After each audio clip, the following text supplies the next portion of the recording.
മഹാനായ സുൽത്താനുൽ ആരിഫീൻ അഹ്മദുൽ കബീർ റിഫായി റളിയല്ലാഹു അൻഹു ആത്മീയ ലോകത്തെ നിറജ്യോതിസായിരുന്നു. മഹാനവറുകളെ സംബന്ധിച്ച് ഇമാം അബ്ദുൽ വഹാബ് ഷഅറാനി റളിയല്ലാഹു അൻഹു തൻ്റെ പ്രസിദ്ധമായ മിനലിൽ രേഖപ്പെടുത്തിയ ഒരു സംഭവം കാണാൻ കഴിയും. ചില സമയങ്ങളിൽ പുഴുവരിക്കുന്ന വ്രണങ്ങളുള്ള നായകളുടെ പിന്നാലെ അവയെ ചികിത്സിക്കാൻ വേണ്ടി ഷെയ്ഖ് റിഫായി റളിയല്ലാഹു അൻഹു നടക്കാറുണ്ടായിരുന്നു. ചിലപ്പോൾ നായകളോടും അപ്പോൾ അവയുടെ പിന്നാലെ ഷെയ്ഖ് അവറുകളും ഓടാറുണ്ടായിരുന്നു.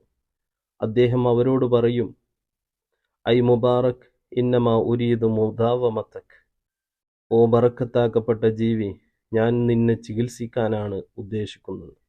മഹാനവറുകളുടെ ജീവിതം എല്ലാ കാലത്തും സ്മരിക്കപ്പെടുന്നതാണ്. മിണ്ടാപ്രാണികളോട് പോലും വളരെ കാരുണ്യത്തോടു കൂടെയാണ് അവിടുന്ന് പെരുമാറിയിരുന്നത്.